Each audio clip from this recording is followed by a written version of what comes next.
¿Qué tal? Les habla Jorge Gestoso. En el programa de hoy, la escalada de violencia en el Medio Oriente con otro notable invitado, Daniel Abundis, analista internacional directamente desde Ciudad de México. Daniel Abundis, una cálida bienvenida al programa. Como siempre, un gusto estar aquí contigo, Jorge, y con toda nuestra escucha. Un placer. Daniel, estamos en presencia de una guerra entre Palestina, Israel, estamos ahora hablando también de Irán, estamos hablando también de la posibilidad de Estados Unidos. Cuéntanos la situación actual en las últimas horas, cómo ha derivado este conflicto. Este conflicto ha derivado particularmente, Jorge, y para todos y para todas, por los 75 años de ocupación por parte de Israel en los territorios palestinos. Esto de alguna manera ha crecido en el escenario y en el tablero regional, particularmente por las constantes agresiones por parte del Estado de Israel a la República Islámica de Irán. Y hay una larga o un largo, podríamos hacer un largo mapeo de estas agresiones que vienen prácticamente desde que se consolidó la República Islámica de Irán con el triunfo de la revolución en 1979. Lo que nosotros y nosotras observamos el fin de semana pasado fue una respuesta apelando al legítimo derecho que tienen los pueblos sustentado en la Carta de las Naciones Unidas de legítima defensa, en donde Irán, pues de alguna otra manera respondió a un ataque en donde el Estado de Israel violó la soberanía siria y además pues generó daños en la infraestructura diplomática de Teherán, en el consulado de Damasco, y en donde perdieron la vida 7 personas, entre ellos altos mandos de la Guardia Revolucionaria, Jorge. Entonces, lo que estamos viendo es una escalada regional producto de las distintas violencias por parte del Estado de Israel en Oriente Medio. Y a esta altura, ¿qué es lo que tú anticipas que puede ser el próximo paso, particularmente entre este tema Israel e Irán? A mí me parece, Jorge, es pronto para poder, digamos, tomar, digamos, alguna posición, pero yo sí puedo, al menos con lo que tenemos o al menos con lo que se ha dado en las últimas horas, que lo que hizo la República Islámica de Irán fue un ataque muy bien pensado en términos de carácter disuasivo, es decir, demostrar presencia, un poco mostrar músculo, y para ello es muy bueno el gobierno iraní. Es decir, los drones que se enviaron, los misiles que se lanzaron, no es por mucho la mejor tecnología de la que dispone el gobierno iraní. De alguna u otra manera, a mí me parece que Teherán, en este caso Irán, conocía los límites y los alcances de esta tecnología coheteril. ¿Para qué? Para generar, reitero, una posición de disuasión, un mensaje muy claro al Estado de Israel. Es decir, hay que de alguna u otra manera frenar las agresiones, no solamente en Gaza, no solamente en Cisjordania, pero también en contra de la República Islámica de Irán, porque esto podría escalar y podría escalar en lo regional con otro armamento más sofisticado, con el cual cuenta la República Islámica de Irán, y por otro lado también podría escalar ya a una escala mayor, considerando los socios con los que cuenta la República Islámica de Irán, particularmente Rusia y la República Popular de China.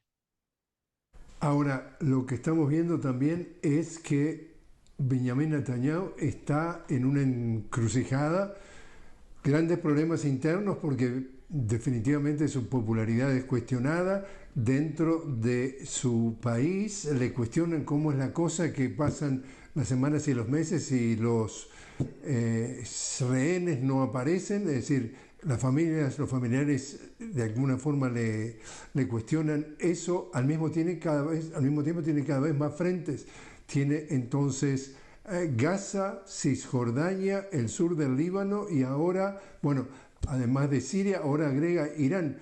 ¿En qué medida la situación de Netanyahu es como complicada?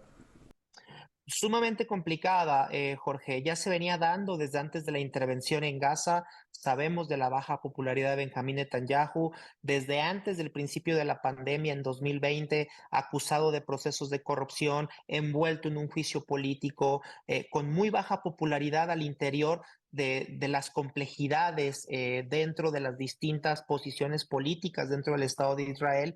Es decir, una respuesta como la que ha generado con la brutalidad cero quirúrgica al interior de la Franja de Gaza, pues también ha debilitado esa imagen al interior de Israel hacia Benjamín Netanyahu, pero también al exterior. Y poco antes de la situación con la República Islámica de Irán, lo que generó mayor movilización social es que desde que se creó Israel en 1948, el propio David Ben Gurión había establecido que las personas religiosas estaban exentas del servicio militar al interior de Israel.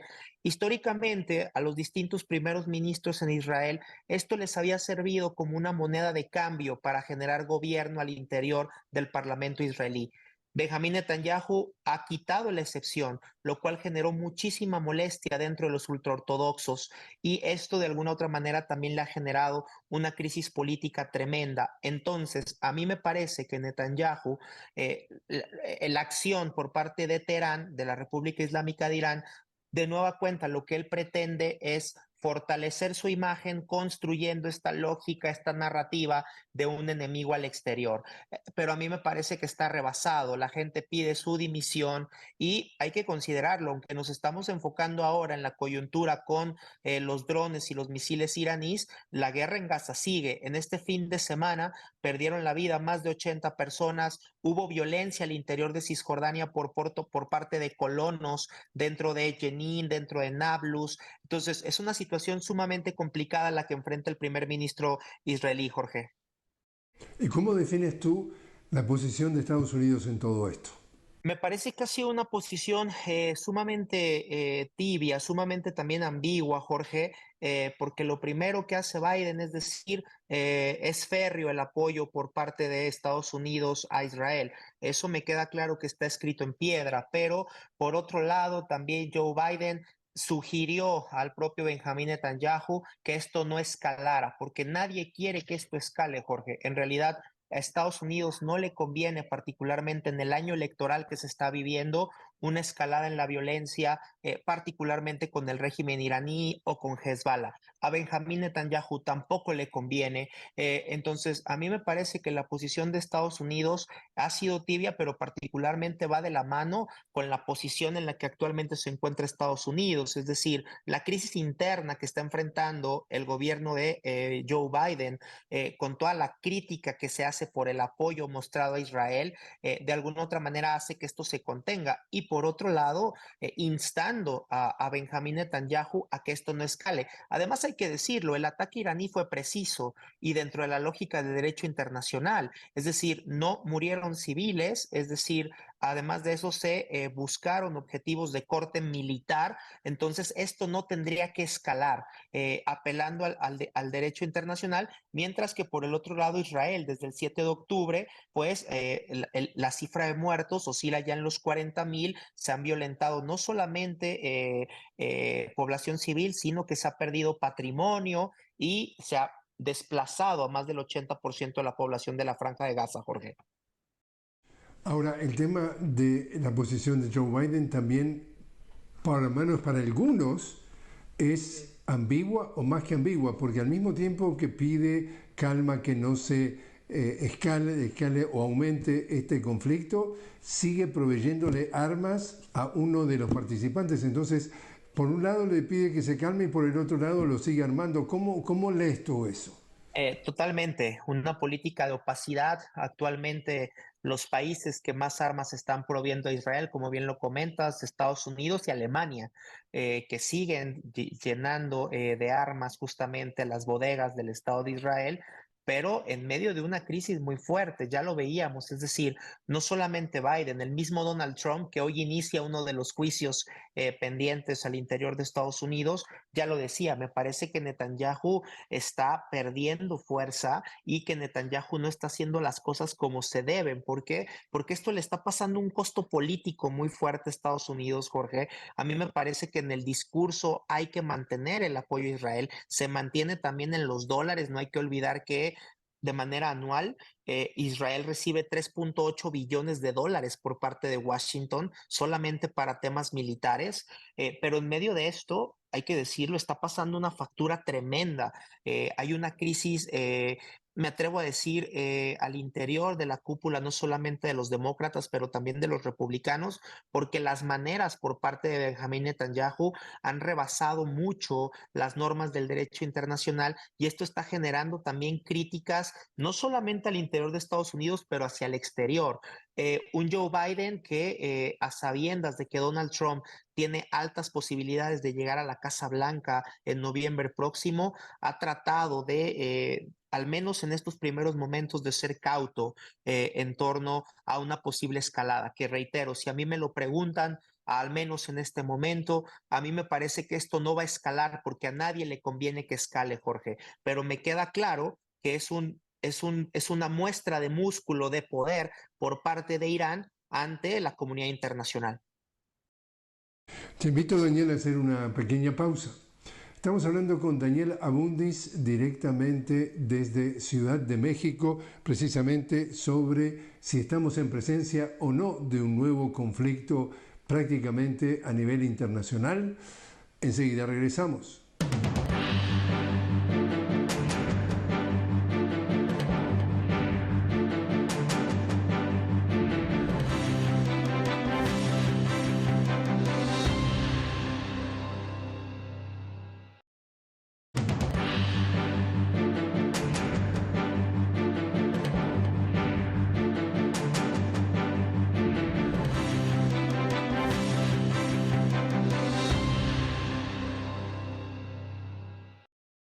Continuamos hablando con Daniel Abundis, analista internacional, sobre lo que es este conflicto que ahora se ha agregado también Israel, Irán, Estados Unidos, Palestina, Israel. A esta altura, ¿dónde ves tú a los países, a las naciones del Golfo participando o cómo están siguiendo esta nueva etapa de este conflicto regional? Aquí habría que puntualizar algo, Jorge, si a mí me lo preguntas, ha habido una, al igual como lo mencionaba con el caso de Joe Biden, ha habido una tibieza, prácticamente un silencio sepulcral por parte de las petromonarquías del Golfo. Más allá de la zona del Golfo, veíamos durante el fin de semana que parte de los drones, partes de los misiles, no solamente eran interceptados por el domo de hierro israelí, o por Fuerza Aérea Británica, pero también jordana. Entonces sabemos de los vínculos de la monarquía jordana con el Estado de Israel, pero al interior de Jordania, particularmente por la amplitud de población palestina que se tiene dentro de Jordania, hubo una crítica, muchísimas protestas sociales en torno a la respuesta del gobierno jordano. El tema de las petromonarquías, lo sabemos bien, que muchas de ellas, a partir de los denominados acuerdos de Abraham, en el último año de gobierno de Donald Trump, comenzaron a normalizar relaciones diplomáticas con el Estado de Israel. Habría que destacar aquí el caso de los Emiratos Árabes Unidos, habría que destacar el caso de Bahrein, por ejemplo, y entonces hay un vínculo estratégico, político, diplomático y comercial. Ahí los países que han mantenido un poco la resistencia en cuanto a la normalización de relaciones diplomáticas con el Estado de Israel, pues ciertamente se van a sustentar en dos, básicamente Qatar, que ha mantenido una política de cero apoyo al régimen israelí, y por otro lado la República Islámica de Irán, que en el discurso, históricamente, desde el triunfo de la revolución, pues ha mantenido un apoyo constante a la causa palestina, y que de alguna u otra manera se complementó, reitero, con las constantes agresiones por parte del Estado de Israel a la propia República Islámica de Irán. ¿Tú ves la posibilidad de una guerra mundial? No, Jorge, en este momento yo sí creo que tenemos que ser muy mesurados. Me parece que el tema de una guerra mundial pasa en la lógica del miedo, sobre todo por el tema de lo nuclear. Sabemos que aunque hay una política de opacidad por parte del Estado de Israel, Israel ciertamente maneja energía nuclear, sobre todo en la parte del Negev, y sabemos que si bien no se ha demostrado, el régimen iraní conoce el know-how, tiene la capacidad, domina el ciclo del agua pesada y del uranio. Entonces, hay una suerte de disuasión, a mí me parece que pasa por lo nuclear, pero yo no creo que ninguno de los actores involucrados que bien mencionabas hace un momento estén con las voluntades, con los ánimos para que esto escale, digamos, a un tema internacional. Para que esto suceda, si a mí me lo preguntas, me parece que tendría que pasar por la lógica de la intervención de los socios estratégicos de la República Islámica de Irán. ¿A qué me refiero con esto?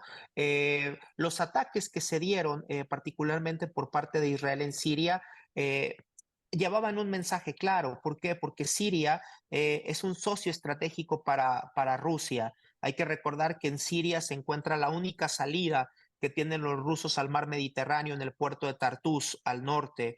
Es decir, si esto escala, va a ser porque los aliados de Irán, particularmente Moscú y particularmente Pekín, el caso de China, que sabemos que es quien compra gran parte del petróleo iraní, porque debido a los embargos que han venido de manera constante al régimen iraní, el estrecho de Hormuz, que es por donde pasa gran parte del crudo que se comercializa en el mundo, me parece que esto podría escalar, pero de momento me parece que no es la constante, Jorge.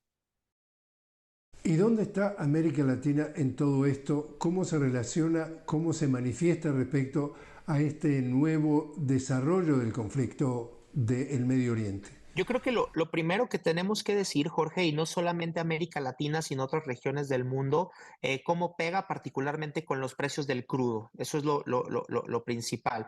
Y habría un tema de precios del crudo en una, digamos, hipotética situación. Me parece que uno de los grandes temores cuando nos despertamos el sábado y veíamos la acción de los Pasdarán, de la Guardia Revolucionaria, entrando en el estrecho, un barco de capital israelí, pero con bandera portuguesa. Los temores comenzaban por un cierre del estrecho. Sabemos que por ahí pasa gran parte del petróleo que se comercializa en el mundo y las alarmas particularmente de una posible situación como en 1973, de una crisis energética, de una baja en la producción de petróleo, de un estancamiento que llevara a un estallido de los precios, era latente. Me parece que puede pegar particularmente en el precio de los crudos y habría que ver también, Jorge, cómo se van dando las respuestas por parte de países en América Latina que tienen un vínculo con algunos de estos países. Por ahí ya observábamos las declaraciones del presidente de México que instaba a la paz. Sabemos que Venezuela tiene vínculos fuertes en materia de cooperación y know-how con la República Islámica de Irán, sobre todo en términos de tecnología petrolera y algunos otros países de América Latina, el caso de Nicaragua también, que ven con buenos ojos al régimen y que mantienen un apoyo. Por otro lado, habría que ver también la presión por parte de Estados Unidos para el apoyo. Lo que sí, y habría que decirlo de manera muy puntual, me parece que al menos la prensa ha tenido un doble discurso muy importante. ¿Por qué? Porque mientras el tema de los drones o el tema de los misiles que apelan al derecho internacional y al derecho de defensa del pueblo iraní, entonces ahí sí hay un ataque. Pero por el otro lado, después del 7 de octubre, las constantes agresiones a suelo palestina son vistas como una agresión. Entonces me parece que sí hay un doble rasero muy importante ahí que mencionar, Jorge. En el caso de México, en la primera semana de junio, elecciones presidenciales, ya ha habido un primer debate. ¿Entiendes que en los próximos debates este tema también se va a filtrar o infiltrar?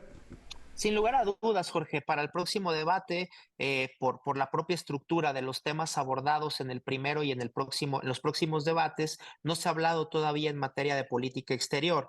Entonces, ciertamente puede ser uno de los temas que se tendrían que abordar, sobre todo ¿por qué? Por la cercanía de México con Estados Unidos, por las presiones que se puedan generar, sobre todo para recuperar posiciones quizá un poco más pro-israelíes. Pero a mí me parece que el gobierno mexicano, sobre todo en esta última intervención, donde junto con Chile buscaba la manera de que se criminalizaran los actos por parte del Estado de Israel, que al menos abriera una carpeta y un expediente, habla de la necesidad, al menos para el gobierno mexicano, de que todo apele al derecho internacional y que de alguna otra manera se frenen este tipo de conflictos que de alguna otra manera alteran la paz mundial, Jorge.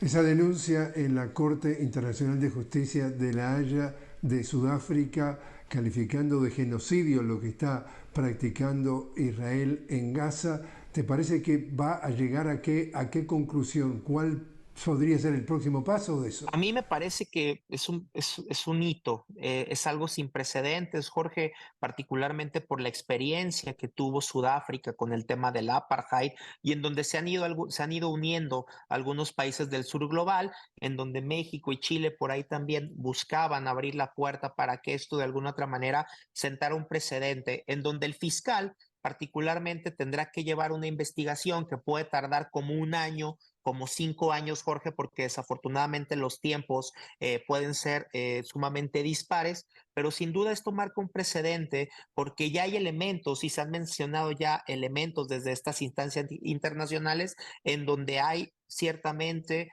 las características en donde podemos hablar de un tema de genocidio. Es decir, más de 40,000 muertos desde octubre a la fecha, el 80% de ellos civiles, prácticamente el 90%, 85-90% de la población de Gaza desplazada, prácticas de apartheid, prácticas de abuso, hospitales bombardeados, bibliotecas, universidades destruidas, patrimonio cultural. En tanto, me parece que esto puede fructiferar, pero desafortunadamente es un proceso que puede tomar muchos años, Jorge. Y la versión de Israel es: nosotros nos defendemos, nosotros somos la víctima. Acá hubo un acto terrorista el 7 de octubre, por lo menos 1.200 personas murieron ese acto terrorista y nosotros vamos a ir tras Hamas. Por lo tanto, la seguridad de los civiles en Gaza y la seguridad de los civiles también en Cisjordania es absoluta responsabilidad de Hamas. Échenle la culpa a Hamas. Nosotros solamente lo único que hacemos es nos defendemos. ¿Compras esa versión? No, de entrada, ¿por qué, Jorge? Porque me parece que desde el 7 de octubre se ha simplificado a Hamas y Hamas no representa a todo el pueblo palestino. Hay que entender la lógica también de la autoridad palestina, que también enfrenta muchos problemas dentro de las urbes de Cisjordania, pero esta lógica de Israel pasa particularmente por entender a Hamas como un monolito de corte terrorista, como un monolito con el cual es irracional, no se puede negociar. Y me parece que jamás es un actor que desde 1987 que surge a la fecha ha ido, digamos, mostrando distintas facetas. Esto no quiere decir que podamos justificar las violencias en contra de civiles, no, pero sí explicarlas en un contexto de más de 75 años de ocupación colonial. Y lo que sucede aquí es que Israel culpa jamás por un lado, pero por otro lado mantiene las violencias no solamente en Gaza, pero también en Cisjordania, en donde ha dado carta abierta a los colonos y a sus propias fuerzas de defensa para violentar población civil palestina. Entonces, aquí entramos entonces a la lógica. A mí me agreden, pero también ha habido una pésima gestión de crisis por parte del gabinete de Netanyahu, porque como bien comentabas al inicio, hay una presión muy fuerte por parte de las familias porque todavía quedan algunos rehenes, algunas rehenes, y aquí sí lo que me parece fundamental decir es que al igual que el pueblo palestino no representa a Hamas, al interior, es decir, Hamas no representa al pueblo palestino, al interior de Israel, no todos los israelíes están a favor de las violencias ejercidas por parte del gobierno de Benjamín Netanyahu. Por último, entonces, ¿qué piensas que va a ser el final de esto? ¿Cuándo y cómo? Me parece, Jorge, que al menos tendría que haber aquí, es decir, con el tema iraní me parece, si a mí me lo preguntas, reitero que no va a haber una escalada. Creo que ha sido una disuasión que le ha funcionado bien. Me parece que quien más gana con esto es el régimen iraní, porque da músculo, porque muestra justamente esta lógica de nosotros no somos Hamas, nosotros no somos un grupo islamista que no está organizado, que no tiene las capacidades coheteriles para poder defenderse. Es decir, quien más gana en este momento me parece que es Irán y que además todavía no ha jugado la carta de alguna otra manera de sus armas más fuertes porque no tuvo necesidad de hacerlo. Y por otro lado, a mí sí me parece que esto marca un precedente para las presiones hacia Israel para que frene al menos, para que se hable de un cese al fuego al interior de Gaza. Daniela Mundis, muchísimas gracias por estar con nosotros. Un gusto como siempre, Jorge. Un abrazo.